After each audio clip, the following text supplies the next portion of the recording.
문제는 이제 이건 군 내부의 일이고요.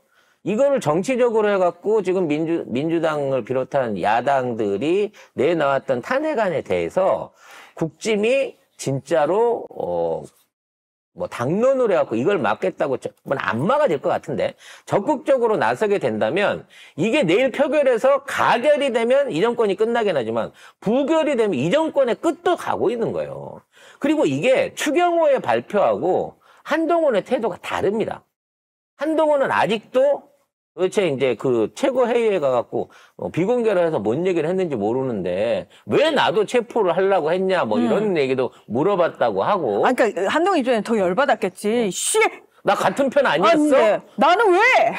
나는 왜 잡으러 왔어 체포조가? 이런 것도 물어봤다고 하는데 일단 그렇게까지 저쪽한테 대접받으면서 한동훈이 적극적으로 실드를 치려고는 안 할 거라는 거예요. 그러니까 이거는 무기명 비밀투표로 내일 하게 돼 있기 때문에 얼마만큼의 반란표가 나올지를 모르는데 저는 추경호가 이거 절대로 못 막는다고 생각합니다. 그래서 내일 탄핵될 거예요, 저는. 내가 보기에는. 그래서 지금 한동훈은 일단 당론으로 추경호는 막는다라고 얘기는 했지만 탈당 다시 권유하겠다. 그리고 이번 계엄 사태에 대해서 대통령이 책임을 져야 된다라고 하는 얘기들을 개인적으로 계속 꺼내놓고 있어요. 그 얘기 뭐겠어요? 자기가 영향을 미칠 수 있는 사람들, 이른바 친한계들한테 내일 투표해서 부표 던져라야. 왜? 저는 던질 부표가 없으니까. 그래서 찬성표 해가지고 탄핵안 통과시켜라라고 하는 사인을 지금 내고 있는 거예요. 그럼 왜 이걸 노골적으로 못하느냐? 자기는 겉으로는 얘기 안 했다는 거지. 그냥 속으로 니들이 알아서 자유투표해 라고 지금 제안을 하는 거고 추경호는 혼자서 아무런 문제 없어 우리가 지켜낼 거야 우리가 다음 정권 창출을 위해서 조금 더 시간을 줘야 돼 우리가 그 심정을 이해를 해줘야 돼 라고 개소리를 치고 있는 거예요. 그런데 20개를 받아 처먹은 이 치명적인 이 결과가 다 이미 녹취로 해서 드러났기 때문에 거기에 대해서 본인이 적극적으로 이거를 못하고 있는 그러니까 부정을 못하고 있는 상황이기 때문에 이제는 더 이상 영빨이 안 맥힐 거라고 생각이 듭니다. 근데 또 하나 특이한 동향을 보이고 있는 인물이 오세훈입니다. 사실 오세훈이 이제 지금 처박혀야 되는 거거든요. 지금 이제 언제 던질까 그 생각을 해야 되는데 뜬금없이 어저께 오세훈이 적극적으로 계엄령에 반대한다라는 얘기를 하면서 지가 뭘 지키는지 모르겠지만 서울 시민을 지키겠다고 지랄을 하고 있고 남미로 가 있던 출장 일정을 일방적으로 말레이시아인가요? 아무튼 해외 출장 일정을 일방적으로 취소를 해놓고 국내에서 이걸 하겠다라고 발표를 했어요. 자, 일단 한동훈 같은 경우에는 어제 룸 만나고 나서 탄핵 반대 당론으로 확정한다고 밝힌 적이 있어요. 그래서 지금 한동훈 입장은 탄핵 반대입니다. 그러니까 탄핵 반대 입장인 것처럼 나오고 있지만 개인 SNS나 발언을 통해 갖고 하는 얘기들은 책임져야 된다. 다시 탈당 내가 요구하겠다라는 방식으로 다른 소리를 하고 있다는 거지. 자, 김용원 의원이 앞에 박근혜 때 조현천처럼 지금 해외 도피를 준비 중이라는 얘기가 있어요. 당연히 그렇겠죠. 네. 도망가라고 하겠죠. 그리고 다시 조현천처럼 들어와가지고 지네가 다시 지네 쪽이 정권을 잡으면 자기를 사면시켜 줄 거라고 생각을 하겠죠. 사실 조현천이가 지금 들어와서 사면받고 이 시나리오를 썼던 사람이라고 저는 개인적으로 생각합니다. 둘이 동기잖아요. 김영헌하고. 그렇기 때문에 이와 관련한 국외 도피가 이종호처럼 일어난다고 치면 이거는 뭐 우리 군과 우리 윤석열이 영연히만 살리고 나는 죽겠다라는 얘기나 똑같이 되기 때문에 저는 이 사람이 해외로 나갈 수 있을 거라고 생각하지 않습니다.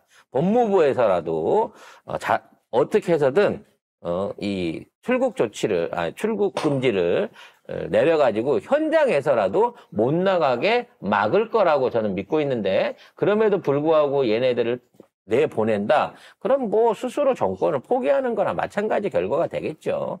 뭐 지살궁리를 해야지 지금 김영현 살릴궁리를 하면 되겠습니까? 윤석열이나 민주당 입장에서는 이게 다 김영현과 일부 정치 군인들이 이 대통령을 꼬드겨 갖고 한 짓이다라고 몰아붙여야 그나마 탄핵을 어떻게든 미룰 수 있는 요건이 되는 거예요. 대통령이 적극적으로 탄핵을 하기 위해서 자기들한테 총뿌리를 겨누고 여의도 국회로 군대를 보냈는데 그 막상 피해자가 자기들인데 이런 상황에서 대통령을 실드 친다는 자체가 이거는 말이 안 되는 짓거리거든요. 네. 자, 지금 국회 국방위원회 위원들이 김용현의 해외 도피 가능성을 제기하면서 긴급 체포를 촉구를 하고 나섰습니다. 공식적으로 지금 얘기를 하고 있는 거예요. 그렇죠. 우리 방송 들으면서 지금 정치하고 계신 거죠. 예. 아무튼 어떻게 해서든 김용현을 또 하나 파게 되면 너무 많네요. 지금 누구부터 파야 돼요? 김한장부터 파야 됩니까? 명태균부터 파야 됩니까?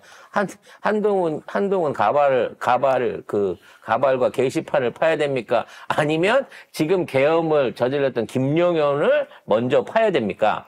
다 파야죠. 네. 네.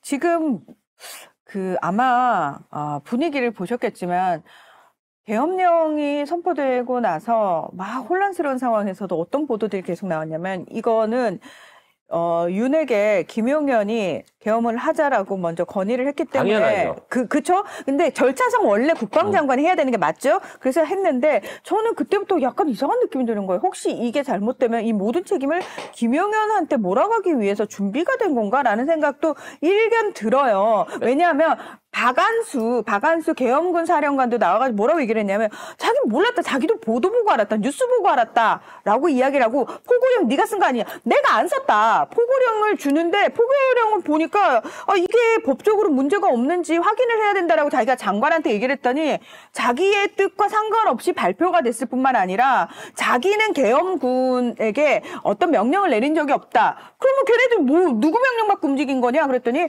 김용현 장관의 명령을 직접적으로 받아서 걔들이 움직였다. 이런 식으로 지금 계속 얘기가 나오고 있다는 거예요. 그러니까 계엄사령관이 되긴 했는데 자기들은 전군 회의를 하기 위해서 벙커에 사람들도 다 못 모았다는 거야.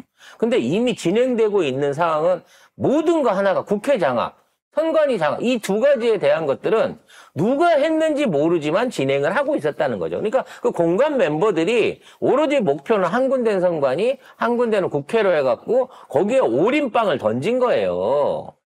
근데 이제 많은 분들이 빨리 체포해라라고 얘기를 하는데 이게 너무 답답한 게 뭐냐면은 예를 들어서 이제 해외의 경우처럼 군부 자체적으로 내부적으로 지들이 만들어가지고 그러니까 대통령을 아예 전복시킬 목적으로 정권 자체를 전복시킬 목적으로 군부 쿠데타가 보통 일어나면 군인들이 쫙 나서가지고 뭘 하냐면 일단 인터넷 끊고 그다음에 방송국 장악하고 가서 대통령을 체포를 해요.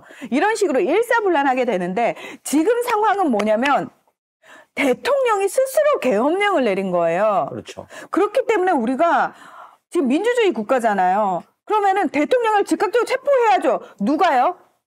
누가 체포하죠? 군이요? 아니면 경찰이요? 왜냐면 명목상 지금 이 대통령은 이 사람들의 명령권자야. 그러니까 이거가 내란 행위에 해당된다라고 생각하는 검사가 나서가지고 그렇죠. 체포를 해야 돼요, 이거를. 그런 식으로 해야 되는데 그거 자체가 지금 안 된다는 거예요. 왜? 법무장관도 윤석열 쫄개고 검찰총장도 윤석열 쫄개야. 심지어 결기 있는 지검장이나 아니면 뭐 차장검사 이런 고위직에 있는 검사들이 나서서라도 일단 기소를 해야 된다라고 하는 부분을 강조를 하고 나와야 되는데 없어요. 말만 수근수근 하고 있고 없어요. 먼저 고양이 목에 방울이 방울이 날 사람이 없다는 거죠. 거예요. 그러니까 우리도 답답하죠. 아니 저거 즉결 처형이고 막 어쩌고 우리가 얘기를 하는데 이게 기존에 다른 데서 보던 군부 쿠데타하고 차원이 다른 거예요. 그러니까 박정희가 일으켰던 쿠데타하고 차원이 다른 거고 전두환이 일으켰던 계엄령 쿠데타하고 차원이 다른 거예요. 이건 박근혜가 하려다 실패했던 친위 쿠데타. 그렇죠. 정권을 유지시키기 위해서 군을 동원해서 국민들이나 반대 세력을 제압하려고 했던 친위 쿠데타. 2018년도에 기획됐다고 하는 그 친위 쿠데타의 연장선인데 그때보다도 훨씬 더 허름하고 훨씬 더 빈약한 시도였다는 점에서 과연 이게 진짜로 이기려고 한 건지. 그래서 많은 분들이 그럼 뭐 저희 어떻게 해요? 지금 민주당이 하고 있는 게 맞아요. 그러니까 우리는 민주주의 국가잖아요. 그리고 친위 쿠데타를 일으킨 거잖아요. 계엄령 발표 자체가. 그러면 우리가 할 수 있는 방법은 국민들이 물론 나서야죠. 무조건 거리로 나와가지고 대통령 하야하라고 외치고 이거 맞아. 이건 우리가 할 일이에요. 그러면 지금 우리가 바라는 것들 있잖아요. 대통령의 직무를 정지시키고 이것과 관련해가지고 관련자들을 잡아들이고 수사를 하고 이거는 어디서 이 모든 결정을 할 수 있냐면 결국은 국회에서 할 수 있다는 거예요. 법적으로. 우리는 민주주의 국가니까. 그래서 그걸 국회의 결정을 검찰이나 군 검찰 같은 이른바 사정기관, 사법기관이 집행을 해줘야 되는 거예요. 그렇죠. 그런데 문제는 뭐냐면 국회에 국진당이 있다는 거예요. 그게 문제예요.